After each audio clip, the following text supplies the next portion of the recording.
2 months. That's how long it took them to circle like vultures. We were barely out of the chapel. My wife's ashes still sat on the mantel, untouched, uncared for by them. And yet there they were, seated across from me at the lawyer's oak conference table, feigning solemnity like it was some performance they'd rehearsed in the car. Her father cleared his throat.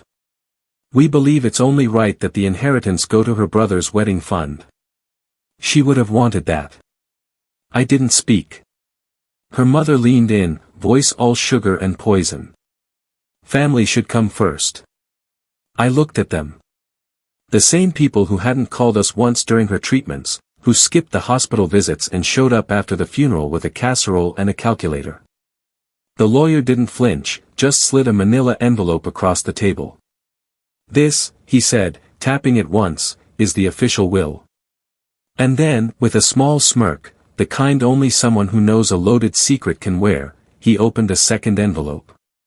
Her name was Emily, and I loved her the way a man loves the only thing that's ever truly seen him.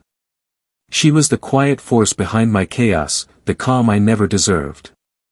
We met in grad school, two broke dreamers in a city that didn't care. I had nothing but coffee-stained notebooks and bad credit. She had clarity, strength, and a laugh that didn't match her tragedies. We built everything from scratch. Shared a one-bedroom with a view of a brick wall, split bills, and lived on ramen. She taught piano on weekends. I worked nights coding apps that never launched. But it was us. It was real. When her diagnosis came, we fought together.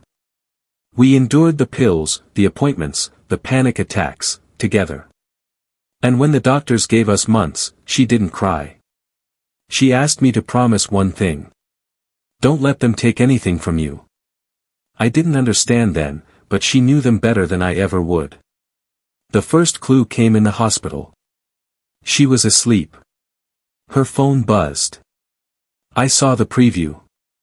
Let us know when the life insurance clears. Her mother's number. I didn't say anything. I just forwarded it to myself. Then I started watching. After she passed, they didn't even wait a week. Her brother emailed me a spreadsheet, budget projections for his wedding. Venue, caterer, photographer. Since you're coming into some money, he wrote. No condolences. No mention of her name. I realized then they'd always seen her as a bank account and me as the fool holding the vault. That's when grief took a back seat.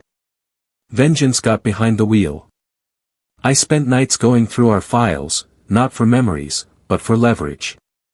Emily had set up everything. Joint accounts, trusts, insurance policies. But one detail stood out. The inheritance wasn't in cash. It was in shares. And the shares weren't in my name. They were in a holding company. Her company. She'd started it 6 months before she passed. Quietly, smartly, with a clause. In the event of her death, her shares transferred to her spouse under private conditions. The second envelope held that clause and a video. I know what they'll try, she said on the screen, looking into the camera with tired eyes and unmatched fire. And if they're watching this, I want them to know, I saw you.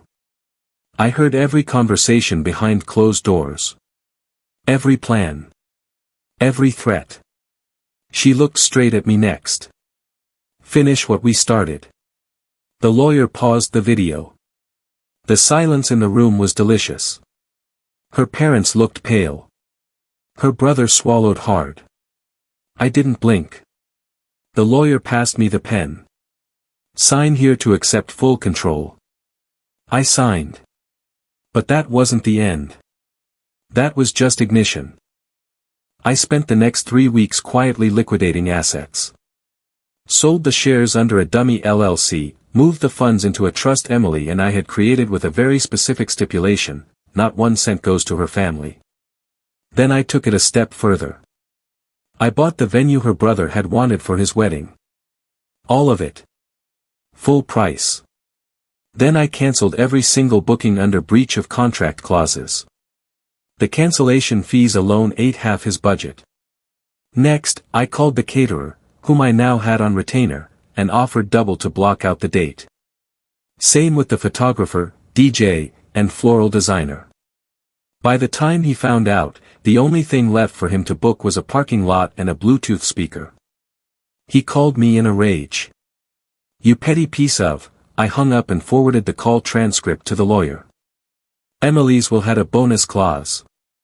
Any verbal or written harassment from her family would void their eligibility for any sentimental assets, which meant I now owned the family lake house they had once forced her to sell her piano to help renovate. The one with her initials still carved into the dock.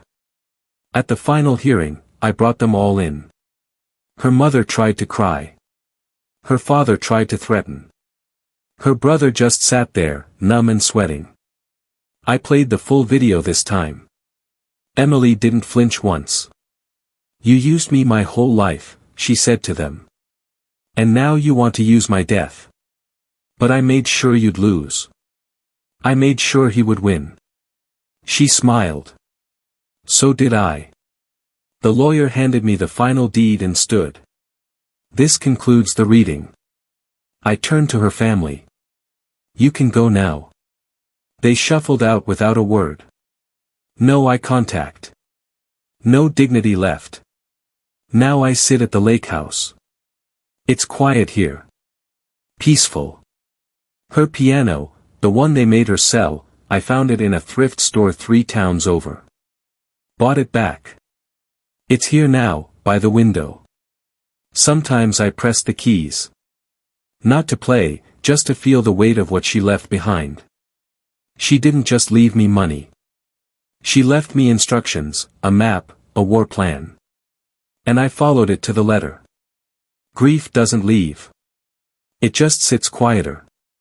But so do I. With nothing left to prove and nothing left to lose.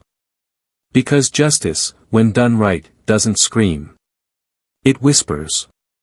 And they'll hear it every time their phones ring and it's not a wedding vendor. Every time they drive past the lake house they once thought they'd inherit. Every time silence falls and the only sound left is the echo of a second envelope being opened, and their power dying with it.